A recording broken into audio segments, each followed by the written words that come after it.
Hello, everyone, and welcome to the Together We Battle podcast. I am here with my co host, Nancy.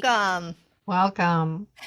We're so excited to have you here for the Roots of Growth short spiritual practices for everyday life series. We are honored that you came back. This is week 5. And just quickly, I want to remind everyone to go back to weeks 1 through 4. You can find those on Spotify, also on YouTube with a video. So I'm excited to share that. And this just gives you a practice for everyday life that you can use if you're hearing this during the holiday season or if you are hearing this anytime. These are great practices. So, Nancy, give everyone our focus for the week and how the practice comes together. All right. I'll give you the name and a slight description. Then I want to tell a story. So the name of the practice is Just Like Me. It comes from the Buddhist tradition that I'm aware of. And it's a meditation practice to enlarge your circle of compassion. So let me tell a story. I was with at least 2 acquaintances quite some time ago, and one of them was expressing dismay at a specific individual that I believe all 3 of us knew. The other person that I was with, since you don't know this individual, I'll just say that they are in long-term in recovery. And the recovery community, the 12-step program in particular, has some amazing spiritual practice patterns, traditions of engaging right through the 12 steps. And this individual piped up and said, "Oh, you need to learn just like me." My ears perked up because I'm always looking for lovely, short, targeted practices that enable us to grow spiritually. So here's some things that I found out about this. A beautiful quote from His Holiness the 14th Dalai Lama. And I'm just going to read this. "Realizing that the other person is also just like me is the basis on which we can develop compassion, not only toward those around us, but also toward our enemy." Now, usually when we think, and this is me talking, usually when we think of enemy, we think more military or serious clashes with a person. But I'm just going to invite us to enlarge that sense of enemy. That's anyone that we just feel that knot in the stomach with sometimes, you know? So I'm going to go back to the Dalai Lama. Normally, he says, when we think about our enemy, we think about harming him. Instead, and here's the gist of the practice, try to remember that the enemy is also a human being, just like you. So this practice, and I'll get to it in a moment, is really an invitation to put aside ideas about differences and see if you can get a felt sense of common humanity and compassion. So sometimes this time of year when you're off preparing for holidays, thinking about them, you just kind of get stumbled into yourself and you forget that everyone you're dealing with is a human being just like you. So the steps of it are pretty simple. I'll outline the 3 guts of the steps and then you can mention what you'd like. And then I have some very specific language to use around that. So obviously, before anything, one has to prepare a space, right? You can then come to quiet, still your mind, receive your breath, however you do that to open your heart. And then you bring to mind this particular individual you want to work with. And then I have a number of phrases to repeat. I've got a list. I think at the end of this, we're just going to put everything in a PDF and allow it to be shared. So Yeah. it'll be there. You can also use this recording. So any of these phrases that you consider inappropriate, just omit them. I'm just going to give you a bunch. You can also add to them. And we'll get to those in a moment. And then after this, trying to understand or help you see that this individual that you're challenged with is just like you in a number of ways. You can allow wishes for their well-being to arise. So that's the guts of the practice. And I'll go through some of the details in a moment. I don't know if you have anything you want to add. No, I think we probably all know a few people come to mind that we need this practice for, and that's okay. It's appropriate, and that's why we're giving you these options. You start with the phrases. So this is the middle bit, bringing the person to mind and then some phrases to use. You just repeat them to yourself quietly. This person has a body and a mind just like me. This person has feelings, thoughts, and emotions just like me. This person has, during his or her life, experienced physical and emotional pain and suffering just like me. This person at some point has been sad, disappointed, angry, or hurt just like me. This person has felt unworthy or inadequate or even judged just like me. This person worries and is frightened sometimes just like me. This person will die just like me. This person has longed for friendship and connection and relationships just like me. This person is learning about life just like me.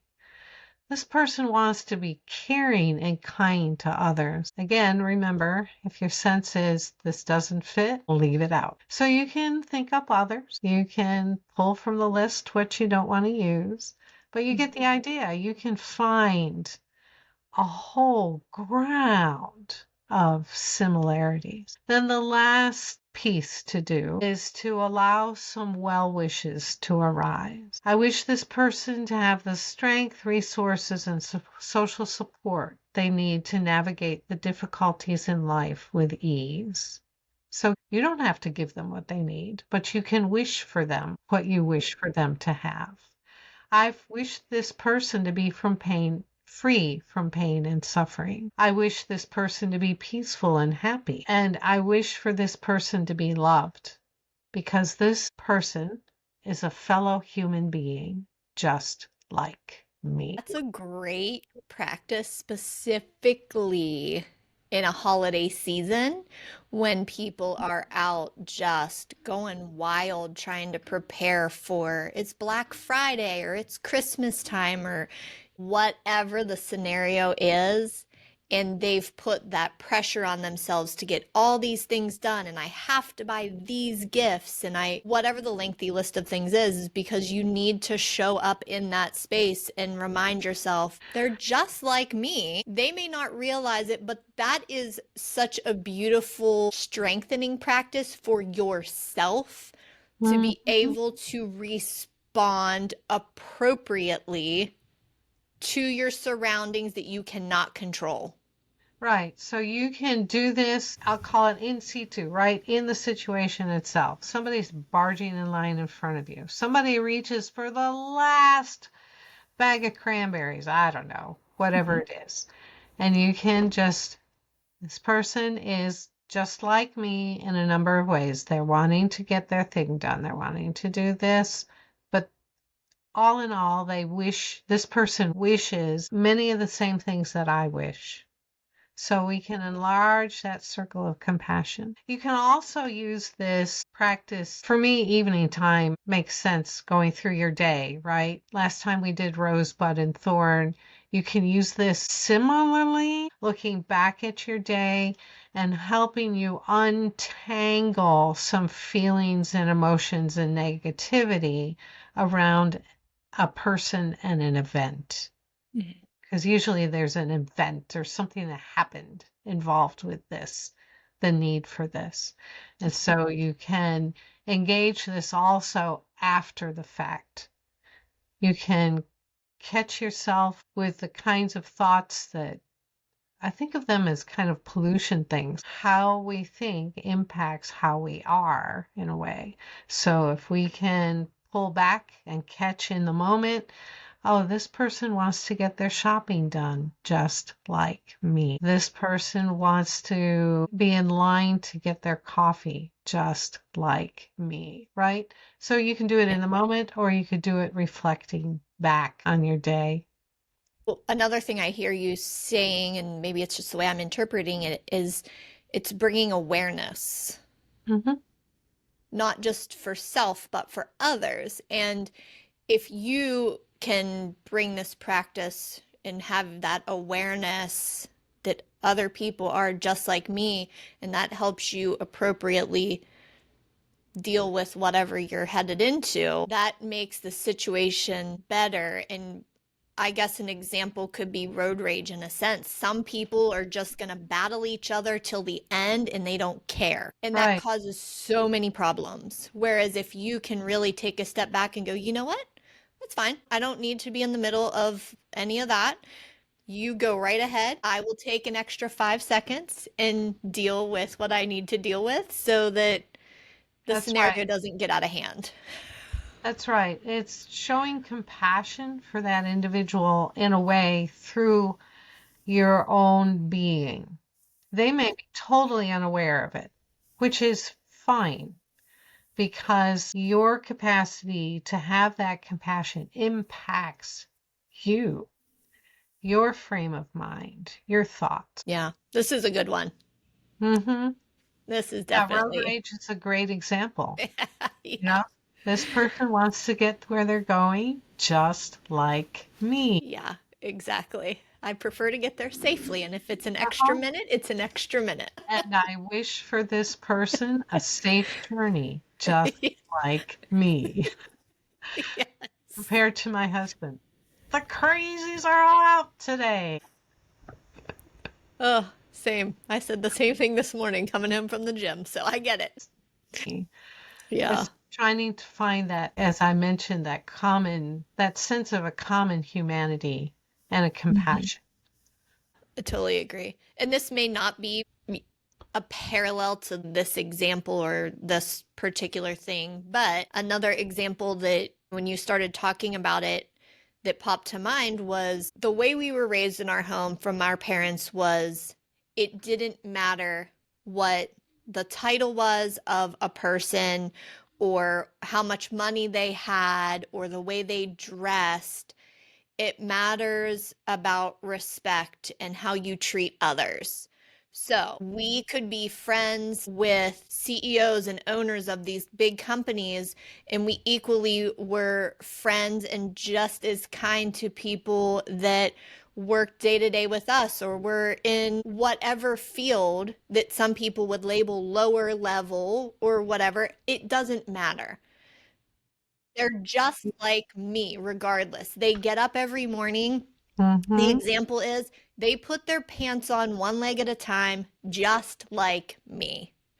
Yes, that's exactly it. It's a Hmm. way to level our humanity because, as you well know, our culture stacks it. Who's more important? And sometimes the condescension can be met with anger because it's an injustice. But to bring a bit of compassion, it's nothing to do with the other person, so to speak. It's how we view that other person and helping us say that they're just like me. Yeah. They There's put their pants on one leg at a time. yeah. There's many different ways to look at this practice, and I think it's really great to have this as an example and a practice for everybody to tap into as needed. It's really important and again, very simple. They are just like me. Me. Isn't that a great practice? I love that. All right. Well, thank you for joining us on this week's Roots of Growth. We hope today's practice gave you a pause, a breath, a gentle rooting in what truly matters. We hope the examples hit home for you as well. And if you have an example that we didn't talk about or a just like me phrase that you want to share with us, please do so. And make sure to share all of that on our social media and use hashtag roots of growth so that we can always comment and stay part of the conversation. Next week, we will be on week 6 already. Nancy, if you want to give maybe the title or a little teaser about it, I think that would be awesome. It's going to be about finding tranquility, how we can engage, I'll just call it memories, photographs, images, stories from our lives to give ourselves a little break from the chaos. Love that. And we all need it, whether you're listening to this during the holiday season or you're just listening to this any day as you're moving through life. So we thank you again for being here. Looking forward to week 6. And Nancy, thank you so much for bringing these practices to us. Oh, thank you.